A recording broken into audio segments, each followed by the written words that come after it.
WhatsApp people, it's me Hamsen, you are watching H T rates. Welcome back to the channel. उम्मीद करता हूँ अच्छे होंगे, खैर खैरियत से होंगे, एंजॉय कर रहे होंगे। और अगर चैनल पे हो नए तो सब्सक्राइब करो, बेल आइकन प्रेस करो, कमेंट सेक्शन में नई नई चीज़ें सजेस्ट करो। और हम जो वीडियो देखने वाले हैं उस वीडियो का टाइटल कुछ ऐसे है जनाब कि नवाज़ शरीफ इन पाकिस्तान। आपको पता है मियाँ साहब वापस आ गए पूरे 4 साल बाद। 4 हफ्ते के लिए गए थे, 4 साल बाद आ रहे हैं। और पाकिस्तान पहुंचते ही नवाज़ शरीफ ने भारत और परमाणु बम का जिक्र क्यों किया। तो इसका एक एक्सप्लेनेशन तो ये है कि जनाब 9 मई को हुए आर्म फोर्सेस के ऑफिस पे हमले पीटीआई की तरफ से, और 28 मई को 1998 में जो है ना पाकिस्तान ने एटॉमिक बम का एक डिमॉन्स्ट्रेशन की थी। तो इसलिए उसने जिक्र किया था कि हम 9 मई वाले नहीं, हम 28 मई वाले। और दूसरा ये है कि भारत का जिक्र क्यों किया, क्योंकि नवाज़ शरीफ हमेशा से ये चाहते रहे हैं कि ताल्लुकात हों, तिजारती भी और सफारती भी और सकाफ़ती भी, और हर तरह से ताल्लुकात हों अपने नेबरिंग कंट्रीज़ के साथ। और चाहे शायद यही वजह है कि उनको हर दफ़ा उनकी टर्म पूरी करने नहीं दी जाती। हमने एक वीडियो में भी जिक्र किया था कि किस तरह से ताल्लुकात अच्छे हो रहे थे कि मोदी साहब भी यहाँ आए थे और नवाज़ शरीफ भी वहाँ गए थे, और उम्मीद लग रही थी कि अब मामला स्टेबल होंगे। लेकिन फिर चुल हुई और नवाज़ शरीफ को हटाया गया। एंड देन खान आया और उसने हमेशा के लिए ताल्लुकात का दरवाज़ा ही बंद कर दिया। कुछ ऐसा उसने हरकतें की हैं। तो वीडियो देखते हैं, शुरू करते हैं। सब्सक्राइब कर लो। 3 2 1 एन। मैं आपको एक बात बताता हूँ, इसने बोला कि हमें जिहाद लड़ना चाहिए, हमें जिहाद लड़ना चाहिए। ये कैप्टन सफदर जो इसका दामाद है नवाज शरीफ का ना, ये कहता है हमें जिहाद लड़ना चाहिए। और जो पाकिस्तान के एटॉमिक हथियार हैं वो सिर्फ पाकिस्तान के नहीं है, ये पूरे मुस्लिम उम्मा के हैं। पैलेस्टीन ने सब में बीमारी है, वायरस सब में बांट की और पाकिस्तान तक पहुंचा दी। विक्टिम कार्ड खेलो, तुम विक्टिम हो, तुम विक्टिम हो। तो कैसे हो आप सब? आई होप अच्छी होगी। मैं भी अच्छी हूँ। ठीक है जी। वैसे तो पाकिस्तान के बारे में जग जाहिर है कि वो कितना भूखा, नंगा और जलील मुल्क है, और नहीं तो क्या। लेकिन अभी उसने एक और करामात करी है। नवाज शरीफ के दामाद ने क्या बड़े बोल बच्चन करे हैं कि इजराइल पर बम गिरा दो, अच्छा हमें मौका दो, हम जहाद करेंगे। जिहाद नहीं, जहाद। जाओ, क्यों नहीं जाते? और गजवाए हिंद करेंगे। मैं ये बोलता हूँ बेटा, गजवाए रोटी कर लो। तो चलिए वीडियो शुरू करते हैं। गजवाए हिंद हो चुके हैं। एक वो है पाकिस्तानी प्रॉपर्टी सेक्रेट गेम्स में भी कहा था, उनको कॉर्नर प्लॉट से ही भूख नहीं मिटती उनकी। और डीएचए पे डीएचए बनाए जा रहे हैं। बच्चों के डायपर बना रहे हैं, पता नहीं लड़ने वाली फौज क्या उनके पास न्यूक्लियर बिजनेसेस हैं पाक आर्मी के। कैप्टन सफदर जो कि नवाज शरीफ का दामाद है, नवाज शरीफ से ज्यादा मुंह भी नहीं लगाता। पूरा खानदान चोर है नवाज शरीफ का, तो वो भी चोर है, सफदर भी चोर है, उसकी बेटी, बेटे, दामाद, ताया, चाचे सब चोर हैं। इसलिए वो जेल में भी था चोरी के चक्कर में, और अब वो जिला वतन है, बाहर रह रहा है वो, अब वो आने की कोशिश कर रहा है अंदर। मैं आपको बात बताता हूँ, इसने बोला कि हमें जिहाद लड़ना चाहिए, हमें जिहाद लड़ना चाहिए। ये कैप्टन सफदर जो इसका दामाद है नवाज शरीफ का ना, ये कहता है हमें जिहाद लड़ना चाहिए। और जो पाकिस्तान के एटॉमिक हथियार हैं वो सिर्फ पाकिस्तान के नहीं है, ये पूरे मुस्लिम उम्मा के आते हैं। ये बात कही थी सऊदिया के। तो भाई इतनी बकवास क्यों कर रहा है? आप कह लें क्यों इतनी बकवास कर रहा है? अगर पूरी मुस्लिम उम्मा के, दे दे 2-4 हमास को, दे दे 2-4 हमास को, पर तू देगा नहीं। ऐसे दे दे। क्यों? क्यों? और तेरा ससुर आ जाए वो भी नहीं देगा। क्यों? क्योंकि तुम लोग हो लाहौरी। मैं तुम्हारी औकात अभी नापता हूं। तुम लोग हो लाहौरी, तुम लोग हो PP, Pakistani Punjabi. You guys only, तुम्हारी ये पाकिस्तानी पंजाबी कौम है दोस्तों, पाकिस्तानी पंजाबी, और कोई पंजाबी नहीं। मैं और किसी पंजाबी की बात नहीं कर रहा, मैं पाकिस्तानी पंजाबी की बात कर रहा हूं। हमें भी रगड़ रहे हैं। लाहौर, सियालकोट, गुजरावाला टाइप के जितने भी हैं, ये इनसे बातें करवा लो। हाँ, बातें बड़ी बड़ी करते हैं। इतनी जबान इतनी लंबी है इनकी, फेंकते हैं लंबी लंबी, जमीन पे ना पोछा लगाते हैं अपनी जबान से, इतनी जबान इनकी लंबी है। काम इनसे कुछ नहीं होता, कुछ भी नहीं। आलम इस्लाम का बम है ये कर देंगे जी, वो कर देंगे जी, वो कर देंगे। क्या कर देंगे? सरेंडर कर देंगे। तुम जाओ, मैं बता रहा हूँ, ये आज हमास अगर लड़ भी रहा होगा ना इजराइल से, मरे मन से लड़ रहा होगा, कल अगर पाकिस्तानी पंजाबी जनरल वहां पे पहुंच जाए तो परसों देखना हमास सरेंडर कर देगा। हमास सरेंडर कर, क्योंकि पहले सिखाते ही इनको सरेंडर है। नियाजी ने किया था कि जैसे माहौल थोड़ा सा गर्म हो तो हथियार डाल दो यार पीछे, अपना कॉर्नर प्लॉट डीएचए में घेरो, लाहौर में पैसे बनाओ। कमर जावेद बाजवा, पाकिस्तानी पंजाबी, अरबपति।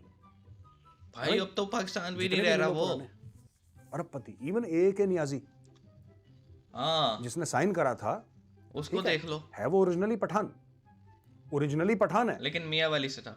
लेकिन पैदा पला बड़ा कहाँ पे? मियाँ वाली, जहाँ पे इमरान खान नियाजी है, मियाँ वाली। मियाँ वाली कहाँ है? पंजाब में, पीपी। ठीक है, ओरिजिनली आप कहीं के भी, उससे कोई फर्क नहीं पड़ता भाई। आप जहाँ का पानी पी रहे हैं वहां पे आप वहाँ की आदतें आप में आ उसने जहाँ का पानी पिया उसने सरेंडर कर दिया। सारे पीपी सरेंडर करने वाले हैं। पूरी पाकिस्तानी सरेंडर से एक दिन पहले कह रहे थे मैं ये कर दूंगा, मैं बता रहा हूँ। और ये जितने भी कहते हैं ना हम जहाद लड़ने जाएंगे, जिहाद भी नहीं बोल पाते पाकिस्तानी, जहाद लड़ने जाएंगे, तो जाओ ना। एक बंदा नहीं पहुंच पाया। 76 साल हो गए, 76 साल हो गए इजराइल को बने, 76 साल हो गए पाकिस्तान को बने। ठीक है, एक पाकिस्तानी पंजाबी हथियार लेके 76 साल में फिलिस्तीन नहीं पहुंच पाया। ये लड़ेंगे जहाद। सिर्फ बातें करते हैं, ये इशू सिर्फ सेंटीमेंट से खेलने के लिए यूज होता है। खाओ तुम, आलू गोश्त खाओ, खा खा के इतने मोटे मोटे पेट, इतने मोटे मोटे गले लेकर गुजरावाला को देखो, लंबी लंबी खाते हैं आपको। ठीक है, लंबी लंबी छोड़ना, जहाद करेंगे। दोस्तों, इजराइल के एयर स्ट्राइक में एक हमास का लीडर, उसका नाम था जिहाद मेहसन, नाम ही इसके बाप ने इसको जिहाद दी। ये तो हालत है इसकी यार। जिहाद, ये देखो, जिहाद, इसके बाप ने बोला हाँ बेटा जिहाद, एक गिलास पानी लेकर। ये कैसे बात करते होंगे घर पे? इसका नाम ही जिहाद, उसको निपटा दिया। अच्छा, organisation said in a post on X, formerly Twitter. अब मुझे एक बात ये समझ में नहीं आती, ट्विटर अमेरिकन है, ये क्यों अलाउ करते हो ये जिहादियों को, जब आपको पता है वो भी तो खुद अमेरिका ने हमास को एक टेररिस्ट ऑर्गेनाइजेशन डिक्लेयर कर रखा है, और अमेरिका का प्लेटफॉर्म ये इस्तेमाल करके खुद प्रोपेगेंडा करते हैं। This is business. ये कहता है major general Jihad Mohaisen, commander of the Palestinian national security forces in Gaza strip and his family were killed by the bombing of his house inside Sheikh Radwan neighbourhood. वो और उसके परिवार को of कर दिया इजरायलीज ने। अच्छा, एक और चीज है दोस्तों, बड़ी इंटरेस्टिंग चीज है जो मैं चाह रहा था कि मैं आपको पहले बताऊं, लेकिन बड़ी इंपॉर्टेंट है। यहां पे दो चीजें हुई हैं जो अमेरिका ने करी हैं। एक तो जो है ना, ये ईरान बैक जो हुथी रिबल्स हैं यमन में, उन्होंने मिसाइल और ड्रोन भेजे थे इजराइल की ओर, वो अमेरिका ने शूट डाउन कर दिया। यूएस के एक नेवी शिप ने उसको वो मिसाइल मार रहे थे वहां से इजराइल की ओर, वो बीच में उसने अमेरिका ने निपटा दिए हैं। और द शिप यूएसएस कार्नी, ये रेड सी पेट्रोल कर रहा था, और उसने देखा कि वहां पे मिसाइल जा रही है, उसके रडार ने बताया, उसने निपटाए वो मिसाइल्स, खत्म कर दी हैं। अच्छा, एक और चीज मैं आपको बताना चाहता हूं दोस्तों, जो हुई है खतरनाक चीज ये हुई है कि अब लोग पता नहीं गलती से हुआ है, गलती से नहीं हुआ, क्या चक्कर है मुझे नहीं पता, आई डोंट नो। लेकिन सच्चाई क्या है मैं आपको बताता हूं कि यूएस की डेल्टा फोर्स, ये अमेरिका के बड़े खास जैसे नेवी सील्स हैं वैसे कमांडो डेल्टा फोर्स बहुत जबरदस्त हैं ये लोग। उन्होंने ही शायद पाकिस्तान में ऑपरेशन किया था। उनकी फोटोग्राफ जो बाइडेन से हाथ मिलाते हुए ये प्रेसिडेंशियल ऑफिस ने या व्हाइट हाउस ने ट्वीट कर दी। फिर 1 घंटे के बाद उस फोटो को हटा दिया, लेकिन तब तक वो फोटो वायरल हो चुकी थी। यानी कि अमेरिका ने एक्चुअली ट्रूप्स ग्राउंड पर डाल दिए हैं। 2000 ट्रूप्स की बात हो रही है, ठीक है, और वो भी डेल्टा फोर्स। तो यहां पे उनकी नेवी एक्टिव है जो इजराइल को एक कवर दे रही है ऊपर से, राइट?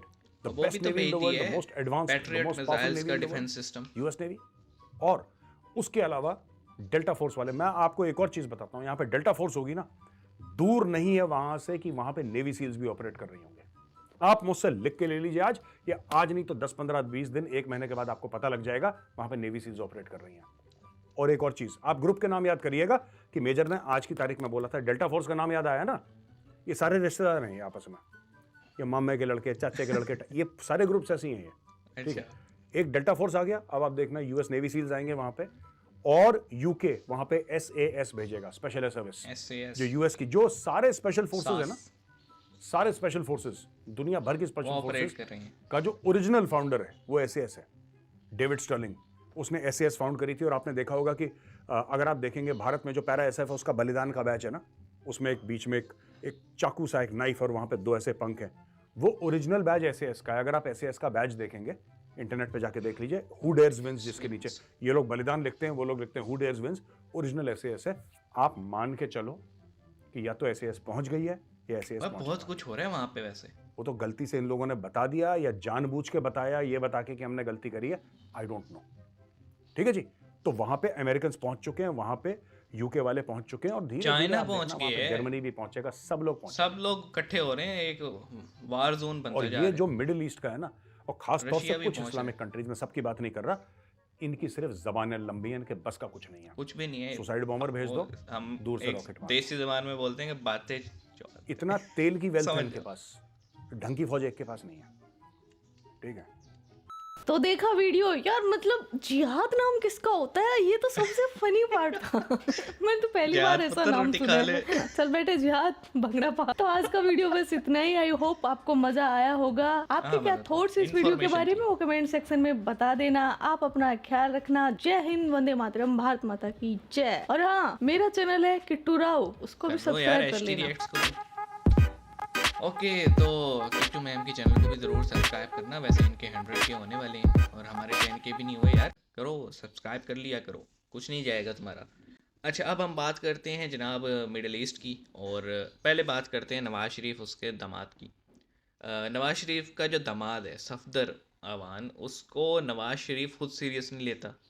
और चलो दम ससुर की तो और बात है, उसकी बेगम मरियम जो है वो सीरियस नहीं लेती। आप देख लें, वो बेचारा जो है ना वो सिर्फ बॉडीगार्ड के तौर पे काम आ रहा होता है और उसका कोई एक कहते हैं ना रोल इतना इम्पोर्टेंट है नहीं। दूसरा, चलो नवाज शरीफ तो उस पे इसराइल के मैटर पे इतनी वो करना ही नहीं चाहता। नवाज शरीफ क्या, पूरी जो मुस्लिम वर्ल्ड है वो, ख़ास तौर पे अरब कंट्रीज़ जो हैं वो इस कन्फ्लिक्ट में डायरेक्टली कूदना नहीं चाहते। 67 का वार आपको याद होगा, अरब इसराइल वॉर, उसमें ये सारे कूदे थे और उसका रिज़ल्ट हमने देखा कि इससे आफ्टर 7 डेज़ जब इसराइल ने अपनी विक्ट्री डिक्लेयर की, आप ये देखो पूरा अरब वर्ल्ड, 30 से ज़्यादा ममालिक हैं अरब के, उन्होंने इकट्ठे हमला किया था इसराइल पे। और इसराइल पे दूसरा शहर है मुल्तान से भी जो है ना छोटा होगा, उन्होंने पकड़ के रगड़ दिया। और जॉर्डन पूरा कब्ज़े में आ गया था, ऑलमोस्ट 70%। इसी तरह इजिप्ट का पूरा सहरा कब्ज़े में आ गया था, सिनाई जो है। लीबिया तक पहुंच गई थी, जो आप कह लें फोर्सेस हैं। इसी तरह लेबनान कब्ज़े में आ गया था, सीरिया कब्ज़े में आ गया था। यानी वो जो एक हम पिक्चर देखते हैं ना ग्रेटर इसराइल की, वो 67 में उन्होंने करके दिखाया, भाई हम कर सकते हैं। लेकिन फिर आप कह लें पीस जेस्चर कह लें या जो भी कहें उसको, उन्होंने बहुत सारे इलाके वापस कर दिए, कुछ रख लिए, जैसे सीरिया की गोलन हाइट्स रख ली। इसी तरह आप देखते हैं जब जॉर्डन और इजिप्ट का एरिया वापस किया तो एक छोटी सी स्ट्रिप अपने पास रख ली, जिससे जो है ना इज़राइल, जॉर्डन, इजिप्ट और सऊदीया इनके बॉर्डर इस पॉइंट पे आके मिलते हैं, वो स्ट्रिप रखी।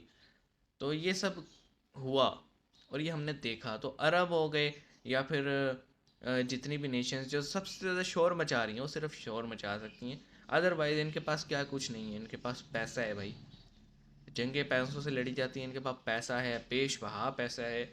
लेकिन ये लोग सिर्फ बातें कर रहे हैं और कुछ नहीं करते। इस सेम गोज़ फॉर पाकिस्तान, ये कर देंगे वो कर देंगे, हमारे पास मज़ाइल है, ये हमने ऐसे नहीं रखा हुआ, ये हमने शबरात पे जलाने के लिए नहीं रखे हुए। सब बातें एक्चुअली में जब जंग होती है ना तो ये सोच रहे होते हैं कि इसको ख़त्म कैसे करने। 71 में हमने देखा कि एक दिन पहले तक की अगर आप पाकिस्तानी न्यूज़पेपर उठा के देख लें, मैं तो उस टाइम था नहीं, मैंने हिस्ट्री ही देखी है, तो एक दिन पहले तक के अखबार क्या कह रहे हैं, अब जनाब हम जी जान लगा रहे हैं, ये नहीं करेंगे वो नहीं करेंगे। अगले दिन सरेंडर हो रहा था, पेंटें उतर रही थी।